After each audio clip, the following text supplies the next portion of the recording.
It's not 5 o'clock, and they don't care.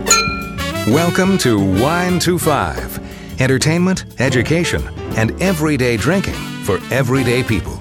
Your hosts are Valerie Caruso and Stephanie Davis, two wine educators who don't need a clock to know when to pour that next glass. Okay, Val, you teased us about a special interview that you had at the Wine Bloggers Conference in November, and I think it's time for our listeners to know about that. It is time because, well, first of all, Steph and I are both traveling this week. So we thought we would plug in a, like I said, special interview with James Cluer, Master of Wine. He is the owner of Fine Vintage LTD. He's appeared in a myriad of publications. He is a veteran of the wine industry and in wine education, and of course, the creator of those super fun high-altitude wine videos. And he's also got a video series out that we'll talk about in the interview. But without further ado, listeners, we want you to enjoy this interview with James Cluer, Master of Wine from Napa, California. Talk to you next week. See you guys next week. I'm here with James Cluer. He is a Master of Wine and owner of Fine Vintage LTD. He's appeared in Wine Spectator, Wine Enthusiast, Drinks Business, Time Magazine, Travel and Leisure, Bloomberg, Forbes, Condé Nast, and many other publications. James, thank you first of all for taking the time this lovely Sunday morning in Napa to hang out and do an interview with me. This is so generous of you. Oh, you're very welcome. It's lovely to see you again. Lovely. I mean, and little background, I met James on one of his fabulous tours, which we're going to talk about, to South Africa, which to this day is still the trip of a lifetime. Yeah. Absolutely fabulous. I talk about it all the time. And a little bit about James's background. You were 18 when you took your first WSET class. That's right. That was in Hong Kong? That was in Hong Kong. My parents, my mum and dad lived in Hong Kong, and they were interested in wine. And after I finished, I guess, high school, they got me a job. Coolest parents ever. With a wine importer, friend of theirs. On the commute, I guess, on the bus to my job, I would, read the WSET textbook, and I started for some stupid reason at the level 3, and so I did manage to pass the level 3 when I was 18. So yeah, that's 30 years ago almost. Terrible. And the thing a bit is you weren't living in a place where there was so much the drinking age enforced. But to be clear, WSET, you can take the exams, you just can't do the tasting if you're not 21. Is that correct? Yeah, that's right. In fact, in Hong Kong, the drinking age is 18. Okay. And so, you could, it was legal. However, it's still pretty young, to be. I think I was only just 18. Okay. Yeah. Still, coolest parents ever. I mean, to get you on a career path that quickly, knowing or not knowing where you were going to be 30 years later. Yeah. It's pretty incredible. And you entered the Master of Wine program 10 years after that. That's right. Yeah, and in 1998, I finished the diploma in 1997. Okay. And then I pretty much immediately registered in the MW program. So I guess that was 98. Yeah, 97 or 98. Yeah. And then you became a Master of Wine in 2008. That's right. I managed to pass the tasting, I guess, in 2002. And then on the first attempt, which was, pretty a big deal for me, because I thought that's, where it can go wrong for everyone. Oh, yeah. Because it's just such a crapshoot. And then the theory, effectively on the first attempt, because I didn't really try the first time, because you can't, and nobody ever passes both sections at once, right? So I figured I'd just go for one. And then the dissertation took a long time. It was a 4-year process. And so, okay. I can imagine. So so my hopes of becoming an MW by 55 are pretty much shot, but that's okay. Plus, as the older you get, your palate is not as sharp as it could have been when you're younger. And so you would have been, how old were you then? So 38 then? Yes, I was 38 when I finished, yeah. Wow, that's fantastic. And then, now, somewhere along the way, because you opened your company in 95, Fine Vintage, correct? Yeah, that's right. Well, I didn't incorporate it. I registered it as a sole proprietorship in 1995. We were living in Toronto at the time, and decided that long term I wanted to work for myself. It took a little while for it to become entirely full time, and for us to sort of morph it into basically what we're doing today. But there was always activity, and there was always trading of some type from 1995 onwards, whether I had a full-time job at the same time or not. In fact, generally speaking, it was close to full-time almost from the beginning. Okay, and you started as just a school or consultancy work, or how did the company, what are the roots of the company? Well, the very first activity was actually in importing wine from France and selling it to the LCBO, the monopoly there in Ontario, and also to private restaurants. So the company I worked for in France and other companies, other suppliers, had a lot of Petit Chateau that were older vintages, and people always had this mindset that you should drink Bordeaux when it's older. And so I managed to scoop up a lot of these wines that tasted fantastic but weren't expensive. And I would import those into Ontario and sell them to restaurants in the LCBO. And we had a couple of big hits there, some good home runs with the monopoly. Yeah, it helped to be, I guess, friendly with some of the buyers, but that's another story. It was the wines that stood by themselves. They select in a blind tasting. Right. Yeah. That's fantastic. And then when did the school part start? Because I think that was where I found you, as you were doing classes, and you do them around the world, including Tuscany. I've sent several people to your Tuscany WSET classes. I'm like, this is where to do it. Awesome. Well, thank you. Yeah, I guess, we moved to Vancouver in 2002 because we had a child and thought, we wanted to live in Vancouver. Wasn't quite as freezing cold as Toronto, and there was the burgeoning wine region of the Okanagan there. My parents were living there, and so we moved, and I contacted UBC, the university there, and we decided together to start a wine education program. And so basically I started a wine education courses for UBC, and became a teacher. Why not? I had nothing else going on. Well, let's wear that hat. I was deep in studying at the time for the MW, so it sort of dovetailed in many respects. I'd never really done it before, but people really enjoyed it, and they would leave the class all jazzed, and so we started to get into wine education, and then in 2005 we opened our first school. Okay. Yeah. Okay, and now you have schools. Is it 13 schools?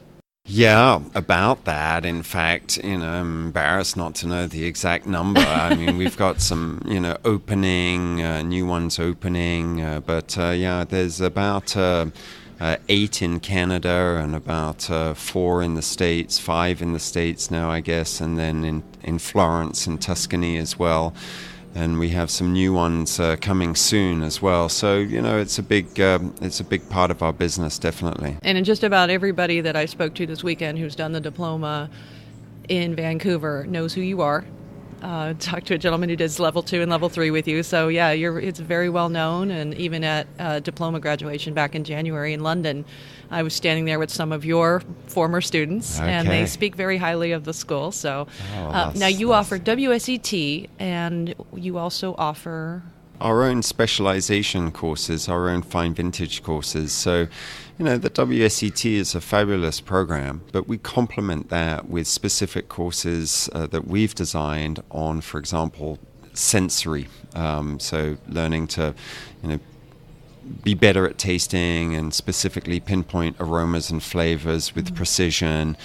We have a course specific for the Canadian wine industry, the Canadian wine scholar and French wine professional, because of course France is so important. We have a new course coming out in a few months on another country, but it's under wraps for the moment, and one on the business of wine. So we elaborate or go into more depth or specificity on certain topics to complement the WSET courses. So you're covering a wide range of aspects of the wine industry in your school. It's not just, for those of us who want to just write and speak about wine the rest of our lives. Other aspects for people in the trade that come in handy as well.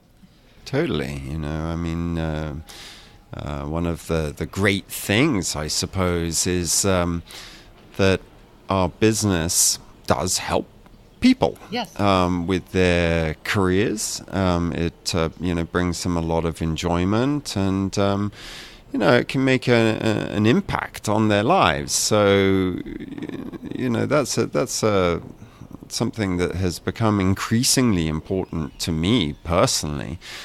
And we were discussing with the WSET one day, and the CEO said, we always put the student first, and I think that's a great mantra, a great motto. If you follow that, then usually good things happen. And so it's nice to hear people speaking so positively about our schools, and that's probably a result of us, making decisions. Like, I'll give you one quick one there, in terms of the wine budget. We could skimp on that and, sort of provide the minimum number of samples at the lowest possible cost, because, effectively it just hits our bottom line if we do anything else. However, we've taken a position that we're going to really show the benchmarks, spend a lot on wine, give people a thrill. It's thrilling for the instructors, and we can be proud of it. So that's, I think, that's been reciprocated by the interest in our schools and our growth, I think when people realize that the student experience is going to be high quality, and you have that at the forefront of what you do, how will my students walk away? How will they think if I'm just pouring everyday stuff that they can get at the grocery store instead of giving them the expression of a region and giving them that experience? And it also is more like active learning, so they're going to retain that information better if they're absorbed in the experience instead of just like a local tasting at the liquor store and you're not getting any information that is going to help you learn. So I really respect that position from an academic standpoint, that you're thinking of the student experience first. A lot of places don't do that. Well, thank you. Well, you would know with all your millions of degrees. Oh, well, it's by doing them all and experiencing. That's how we meet people and have these experiences, and we have the bad ones too. And that's how you figure out what are the good experiences. Yeah. And I had, a number of bad ones myself. When I did the diploma, the students taught each other. Oh. So there was no, instructor or instructors for each topic. The different students were sort of nominated, and I would stand up and talk about or teach Portugal. Never been there, no idea about Portugal. Now I'm in charge of teaching it to diploma. With a sort of a range of 4 terrible Portuguese wines that cost like $10 each. So a total disaster from an educational standpoint. Well, and if that's done enough, so we've talked a little bit about the tours. Did you want to touch a little bit about the tours, or maybe about what tours you have coming up? Yeah, well, I guess with the tours, we sort of, we had so many people, students say, hey, if you ever, decide to take a group of people to France, let me know. I'd love to come. And this happened enough times for me to sit there one day and go, maybe we should take a group of people to Bordeaux, where I used to live and work, and I kind of know my way around, speak the language. And so it was sort of in the realm of feasibility. So I wrote to, a bunch of chateaus and obviously, the prestige ones, and they wrote back and said, sure, they'd be happy to welcome me and my group.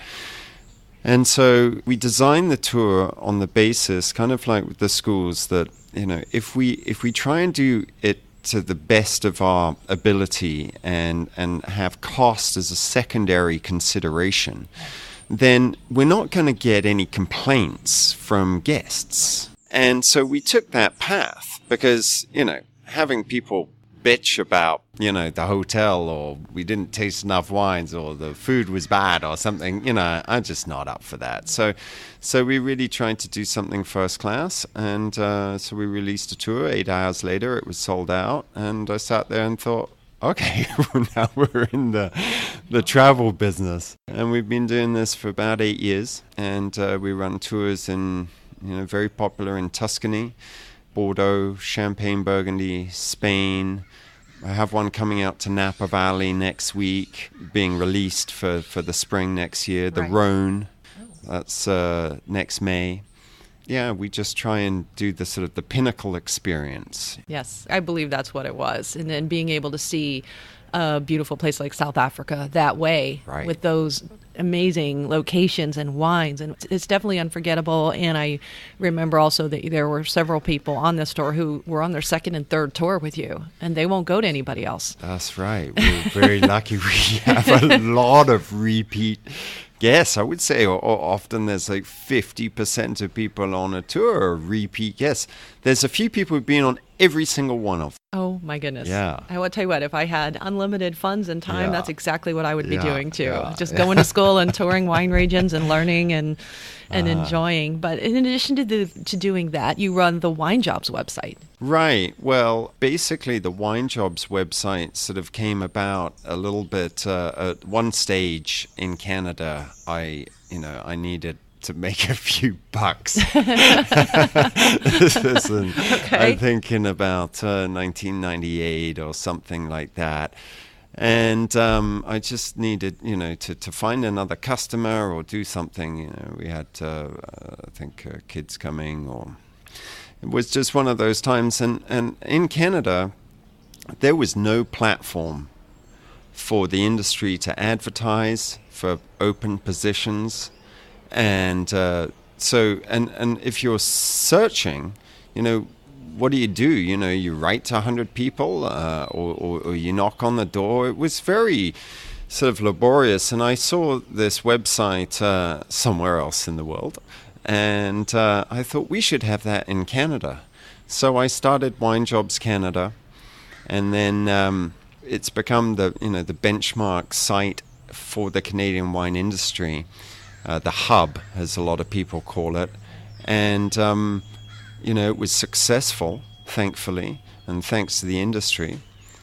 And so we started, sites in a dozen other countries. And in England and the States, Australia, New Zealand, and, various other, China, Hong Kong.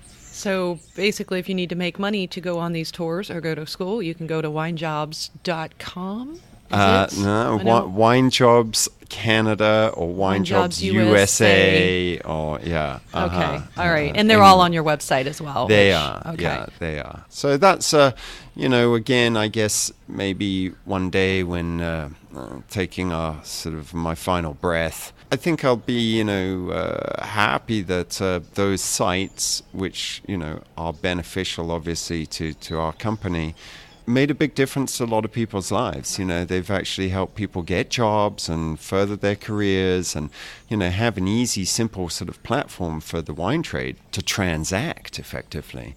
And we have a big new evolution of that website or platform coming next year, which will be even further improved and will hopefully dominate the industry worldwide. That's all right, well, listeners, you heard it here first, because world domination is the goal, and you'll definitely, we'll link that up when it comes out as well, because we have a lot of listeners who want to get into the industry or are in this industry, want to move around in the industry, want to learn more, or just love wine altogether, and they're all over the world. So awesome. It's really great that world domination is on your radar. And because you don't have enough going on, James, video storytelling, this is one of those things that you excel at. I think it began with your high altitude videos, which I I talk about a lot because they're interesting, they're visually appealing, they're actually humorous. I think the one you did with, I don't know if it was Everest Base Camp with the Sherpa drinking the Chateau d'Yquem behind your back while you're talking.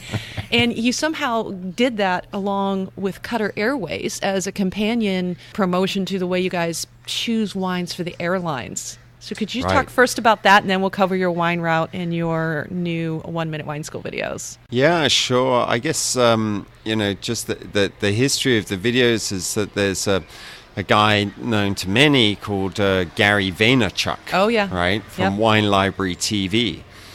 Back in the day, I think this was sort of in the early 2000s, Gary was doing his video on his website, and I was watching this, and he was making a big impact in the wine world, and I was sort of just watching in admiration of the success he was having, albeit, obviously, he's got his own style.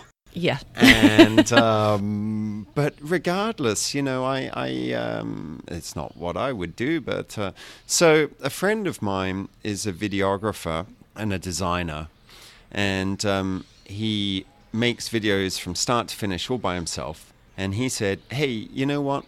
You should get into this. And let's go to the Okanagan Valley and let's film some videos, and we'll do it with the owners and the winemakers, and we'll do it on location."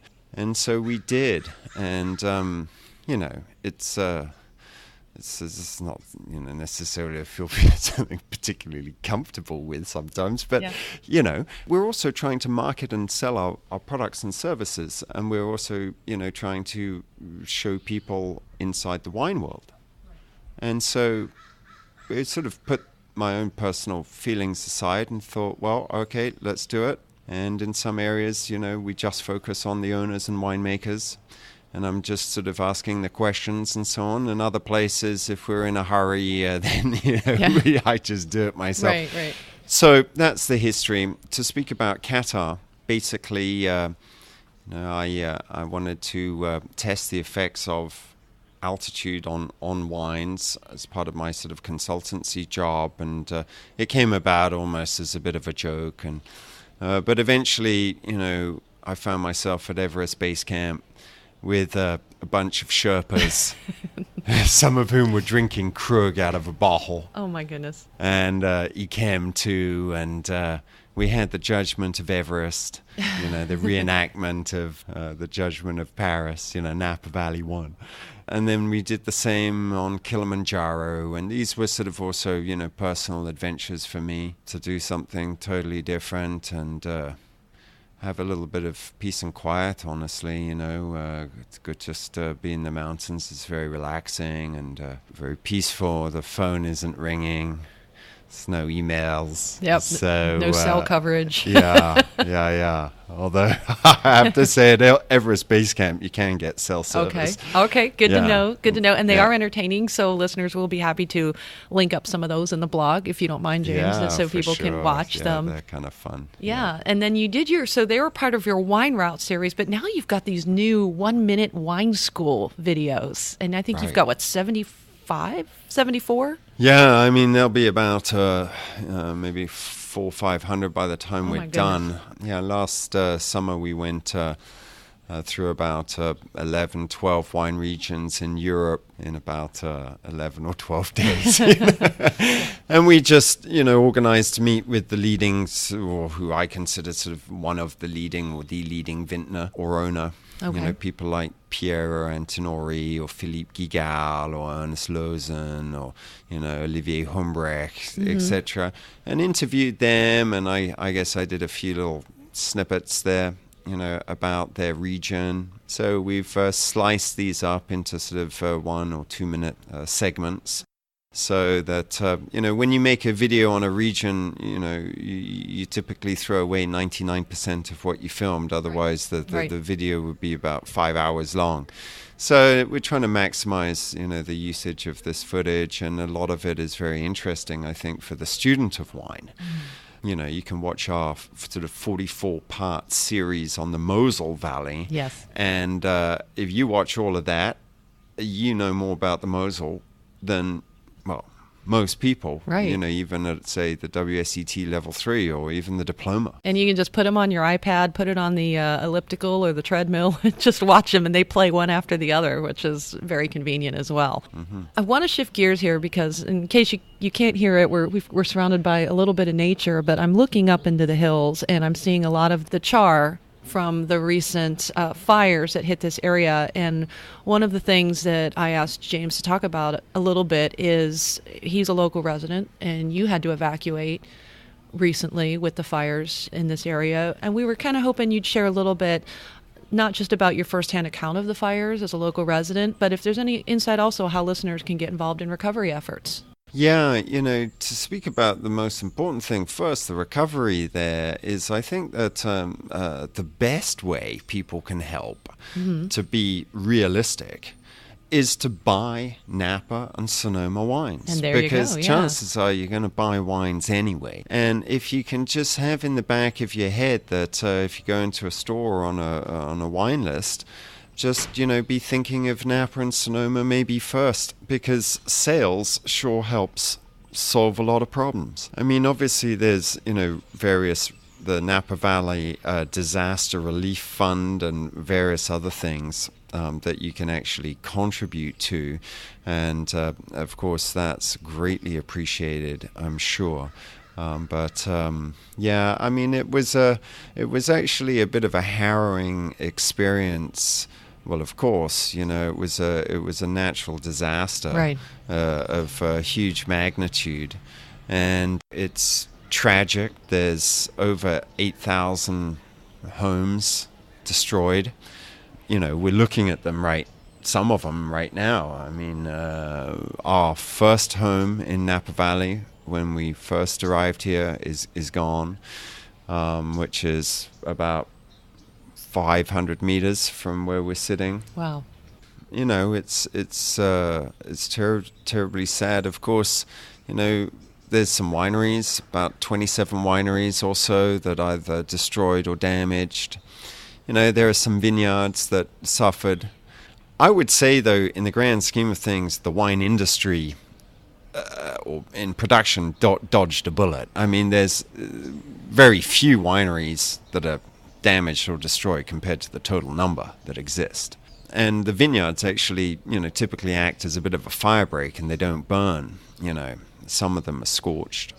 Personally, I guess I wasn't home, unfortunately. I, was in Vancouver and heard about it. I came home on the first flight, but my wife had to evacuate our home with our kids at 1 or 2 o'clock in the morning, and pets, and whole place was basically on fire, and there's like 50-60 mile an hour gusting winds, so the fire was moving. I think they said at 100 feet per second, or 100 feet every 2 or 3 seconds. There's a structure just there, about 100 meters away from where we're sitting, that was on fire. We're at Silverado Country Club here. So, yeah, terrible. We were talking yesterday, or we were listening to a talk by Pierre, the winemaker at Signorello, which lost their tasting room, and he told us about, you mentioned how the wineries, the wine industry is pretty resilient. This is not just a luxury lifestyle. This is a way of life for people. This is agriculture. This is their livelihood. And he told us about how he tried to put the fire out, and yet the wine in the tank, most of the grapes were in. Mm-hmm. And there were some photographs of harvest being done at night with the fire in the hills in the background, which is incredible. George Rose took that picture, I think. What the winemaker did tell us was, yes, most of the grapes were in. There were maybe some Cabernet still out, thicker skins, a little more resilient grape. But he was really surprised that the wine in the tank, he took it and had it tested, and he said, yes, they dodged a bullet. That a lot of the wines were already in, already fermenting. Even without a couple days of punch down, the wine didn't turn to vinegar, and they're still able to figure out how to sell their wine, and they will rebuild. Yeah, and sure. The vines as well, like you said, they act as more of a fire break because there's so much moisture in the vines. Yeah. And we were actually told that by 2019, after the pruning and all these things happen in the vineyards, whatever vines didn't succumb to the fire, you won't even be able to tell. Yeah. I think that's basically, true. The bottom line there is that the 2017 harvest will be sort of divided into the wines, which is the majority that was harvested pre-fire, and then those that were harvested post-fire. Those harvested post-fire, have a possibility of having some smoke taint. It was also a tough time because there was some heat spikes just before the fires in early October, late September. I make a wine here now. I have our own wine, and we were very fortunate. We harvested on September 25th. Oh, okay. And basically the fermentation was just coming to an end during the fires. But accessing the winery was very difficult, and power was out, and, there was some complexities. But we were okay. We were fine. And I'm so glad to hear that. Like I said, I'm glad you put that in your newsletter, which I still love reading, and it was a great story. So I really appreciate you sharing that with everybody, because we all care very much about this area. But I want to go ahead and bring it back up. The last question I have for you, it's a question we ask all of our guests on the show. We always ask our guests to share either a funny or embarrassing wine story, something that, yes, we love wine, we're very serious about it, it's our way of life, but also things happen, and we recover, and we move on, and it allows us to not take ourselves so seriously. Do you have such a story to share? God, I've got about 100 of them. I don't think so. Do. So most of them are definitely not appropriate, but it's probably not that funny, but we were interviewing Dan Duckhorn once. Okay. And interviewing is actually, what you're doing is sometimes quite difficult, because you're trying to listen to the guest, and you're also trying to plan your sort of next question and so on and so forth. Yes. And anyway, I asked him, why did you call it Duckhorn, the winery?